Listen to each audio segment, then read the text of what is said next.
వెనుక ఉన్న కారణం ఏంటి? భార్య భర్త మధ్య జరిగిన చిన్న వివాదం ఆత్మహత్య వరకు వెళ్ళిందా? ఈ విషయాలపై పోలీసులు దృష్టి సారించారు. పావని శ్రవంతో పాటు బర్త్డే పార్టీలో పాల్గొన్న వారిని విచారిస్తే మరికొన్ని విషయాలు బయటపడొచ్చంటున్న విచారణ అధికారితో మా ప్రతినిధి Ramesh Vaitla face to face. నటుడు ప్రదీప్ మృతి వెనుక ఇంకా మిస్టరీ కొనసాగుతుంది. అయితే చనిపోవడానికి ముందు ఏం జరిగిందనే విషయానికి ఒక మిస్టరీ ఉంది. అయితే దీనికి సంబంధించి పోలీసులు తడువుగా విచారణ చేస్తున్నారు. ప్రస్తుతానికి విచారణ అధికారి మాతో ఉన్నారు. సార్ చెప్పండి, అసలు చనిపోవడానికి ముందు జరిగిన సంఘటన గురించి మీకు ఏమైనా తెలిసిందా? అసలు వాళ్ళ భార్య అని మీకు చెప్పింది? ప్రదీప్ చనిపోవడానికంటే ముందు అంటే ఆ రాత్రి వాళ్ళ కుటుంబ స్నేహితులైనటువంటి యొక్క శ్రవణ్ బర్త్డే వేడుకలు జరిగాయి ఇంట్లో. దాంట్లో కొందరు ఈ పావని బంధువులు ఈ శ్రవణ్కి ఒక ఇద్దరు స్నేహితులు రావడం జరిగింది.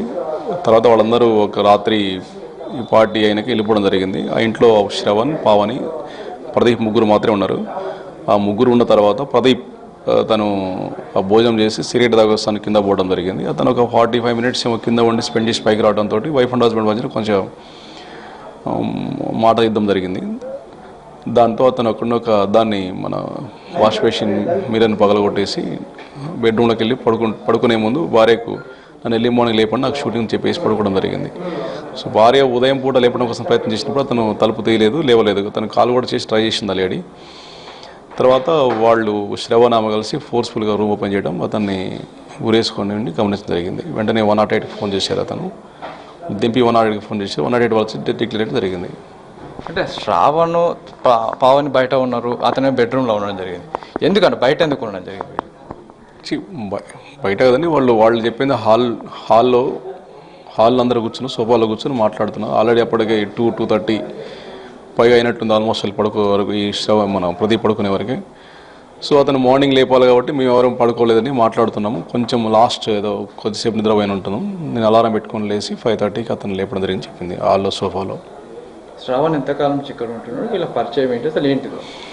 శ్రావణ్ వాస్తవానికి పావని కుటుంబానికి చాలా సంవత్సరాలుగా పరిచయం అవుతాను. అంటే వాళ్ళు చెప్పే వర్షన్ ప్రకారం పావని మరియు ఈ ప్రదీపులకు పరివాహానికి కూడా తను చాలా సహకరించినట్టు తెలుస్తుంది. అతను ఇంతకుముందు అతను కొన్ని రోజులు ఖతార్లో ఏదో కంపెనీలో మల్టీనేషనల్ కంపెనీకి పనిచేయడం జరిగింది. 3 months నుంచి వచ్చి అతను హైదరాబాద్లో అయితే ఒక బిజినెస్ డైట్ సంబంధించిన బిజినెస్ ఏదో న్యూట్రిషియస్ ఫుడ్ బిజినెస్ ఏదో ప్లాన్ చేస్తున్నాడు. దాంట్లో వీళ్ళిద్దరు కలిసి ఏదో బిజినెస్ ప్లాన్ చేద్దాం అనే ఉద్దేశంతో ఇక్కడ 3 months నుంచి వాళ్ళ ఇంట్లోనే ఉంటున్నాడు అని చెప్పడం జరిగింది. ఇక్కడే ఉండడానికి కారణం అతను వేరే ఇల్లు హైదరాబాద్లో లేకుండా వారు బయట తీసుకుని ఉండవచ్చు, భార్యాభర్తల మధ్య ఇక్కడే ఉండాల్సిన అవసరమే వచ్చింది. సరే, అది పూర్తిగా అది వాళ్ళ వ్యక్తిగత విషయం అండి. అది అతను వైజాగ్ నేటివ్, అతను ఇక్కడ హైదరాబాద్లో ఆప్షన్స్ ఎక్కువ ఉంటాయని చెప్పేసి వీళ్ళు ఇంట్లో ఉంటారని చెప్పడం జరిగింది. ఆమె వాళ్ళు యాక్సెప్ట్ చేశారు, అతను ఇంట్లో ఉన్నాడు. అతను అంటే ఏదైతే ప్రదీప్ కుటుంబం కొన్ని అనుమానాలు వ్యక్తం చేస్తున్నారు. శ్రావణ్ సంబంధించి యాక్టివిటీ కావచ్చు, లేకుంటే శ్రావణ్ సంబంధించిన యాక్టివిటీ కావచ్చు, వీటన్ని అనుమానాలు ఉన్నాయి. ఈ అనుమానం మీద మీరు ఏమైనా నివృత్తి చేస్తారా, ఏమైనా విచారించడం జరిగిందా? ఇప్పుడు మాకు అయితే కుటుంబ సభ్యులు మృతుని యొక్క మదర్ కానీ బ్రదర్ కానీ మేము విచారించడం జరిగింది. మాకు ఎవరి మీద వాళ్ళు అనుమానం వ్యక్తం చేయలేదు. ఒకవేళ రకరకాల అనుమానాలు వ్యక్తం అవుతున్నాయి కాబట్టి నేను అన్ని కోణాల్లో విచారణ చేస్తాం. మేము విచారణ చేసి ఒకవేళ మీరు అనుకున్నట్టుగా దానికి ఎవరు కారకులైనా చట్టబద్ధంగా చర్య తీసుకుంటాం. అంటే 3 monthsలో ఎంత తారాస్థాయికి వెళ్ళాల్సిన గొడవలు ఏముంటాయి అనుకుంటారు? 3 months కాదండి, అతను చాలా సంవత్సరాలుగా పరిచయం. అతను కేవలం 3 months నుంచి అతను ఉంటున్నాడు. అతను మరి విభేదాలు ఎప్పటి నుంచి ఉన్నాయి వాతావరణం మధ్య అంటే కొద్దిగా ఎక్కువ దీర్ఘకాలిక విభేదాలు నుండి తెలుస్తుంది వాళ్ళ మధ్య విభేదాలు.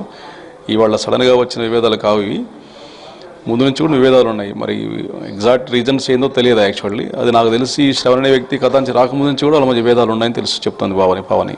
అంటే ప్రొఫైల్ పిక్చర్ పావని చేంజ్ చేయడంతో ప్రధాన గొడవ కారణం అక్కడి నుంచి గొడవ స్టార్ట్ అయిందని ఒకటి ఉంది, దాన్ని ఏమంటారు? అటువంటి అబ్సీన్ ప్రొఫైల్ పిక్స్ కానీ ఏమి కానీ అభ్యంతరకరమైన ప్రొఫైల్ పిక్స్ కానీ మేము గమనించలేదు. సరే, ఏమైనా మీరు అన్ని రకాలుగా అందరిని విచారణ చేసి ఒకవేళ ఒక నిర్ధారణ అయితే మాత్రం చట్టబద్ధంగా చర్య తీసుకుంటాం. అంటే మీరు ఎక్కడ సీజ్ చేయడం జరిగింది? సెల్ ఫోన్స్ కానీ, అంటే ముగ్గురు సెల్ ఫోన్స్ సీజ్ చేశారా, లేకుంటే ఓన్లీ శ్రావణ్? అందరి వివరాలు సేకరించాము. అక్కడ ఉన్నటువంటి సైంటిఫిక్ ఎవిడెన్స్ కోసం అందరి సెల్ ఫోన్లు తీసుకున్నాము. దాన్ని అన్నింటినీ కూడా విచారణ చేస్తున్నాం, అన్నింటి కూడా ఎనాలిసిస్ చేస్తున్నాం. పావని శ్రావణ్ ఏమైనా విచారించారా? వాళ్ళు ఏమైనా విషయాలు మీకు చెప్పడం జరిగింది? అంటే ఇప్పటివరకు మీరు చెప్తుంది వాళ్ళని ఇద్దరిని విచారించడానికి కనబడలేదు. నేను విచారిస్తే వాళ్ళు ఏమైనా చెప్పారా మీకు? ఆల్రెడీ మేము పావని శ్రవణను వేరువేరుగా విచారించడం జరిగింది. ఆల్రెడీ అదే రోజు విచారించినాం, చాలాసేపు విచారణ చేయడం జరిగింది. పావనినే కాదు, పావని చుట్టాలను అందరిని విచారణ చేసాం. అక్కడ నా నైబర్స్ని అందరినీ విచారణ చేయడం జరిగింది అందరినీ. అంటే వాళ్ళు చెప్తున్న కంటెంట్ ఏమిటి, చనిపోవడానికి కారణం అంత బలమైన కారణం ఏముంటుందని చెప్తున్నారు వాళ్ళు. సరే, బలమైన కారణం అంటే కేవలం అది భర్తావారుల మధ్య జరిగేటువంటి ఒక సున్నితమైన సంబంధాలు అవన్నీ కూడా అవి కాస్తంత ఫ్రిక్షియస్గా మారటంతో అతను మరి ఈ విధంగా నిర్ణయం తీసుకున్నాం అనిపిస్తున్నది. అది ఏదేమైనా ఇంకా పూర్తిస్థాయి పరిశోధన జరగాల్సింది దాని విషయంలో కూడా. ప్రైమరీ రిపోర్ట్లో సూసైడ్ అని ఇప్పటి తేలడం జరిగింది. మీకేమైనా అనుమానాలు ఉన్నాయా? మాకు కూడా ప్రాథమికంగా అది ఆత్మహత్య కనిపిస్తున్నది. ఇంకా మాకు ఏదేమైనా మాకు పూర్తి స్థాయి పోస్ట్ మార్టం నివేదిక వస్తే కానీ దాంట్లో exactly reasons of death, cause of death ఎట్లా జరిగింది, ఇంకెన్ని ఇంజురీస్ ఫౌండ్ ఆన్ బాడీనా, ఇంటర్నల్ ఇంజురీస్ అవన్నీ తెలుస్తాయి మాకు అవన్నీ కూడా పోస్ట్ మార్టం నివేదికలు. ఇప్పుడు నేనేం చెప్పడం కూడా ప్రీమేచ్యూర్ అవుతుంది, ఇప్పుడు ముందు చెప్పడం కూడా ఇవన్నీ కూడా. అయితే నటుడు ప్రదీప్ మృతిపై ఇంకా కొనసాగిన మిస్టరీ సంబంధించి ప్రాథమికంగా పూర్తి స్థాయిలో ఇప్పటికి విచారించాం. అయితే పావన్తో పాటు శ్రావణ్ని కూడా అదే రోజు తాము కొన్ని గంటల పాటు విడిగా విచారించాం. అయితే దీంట్లో కొన్ని విషయాలు కూడా పేర్కోవడం జరిగింది. అయితే ఇంకా పూర్తి తడువుగా విచారించిన అవసరం ఉంది కాబట్టి మొత్తం కుటుంబ సభ్యులతో పాటుగా పావని, శ్రవణ్ కూడా విచారించి అన్ని విషయాలు తెలుసుకునే ప్రయత్నం తాము చేస్తామని పోలీసులు అంటారు. కెమెరా పర్సన్ విశ్వపాల్తో రమేష్.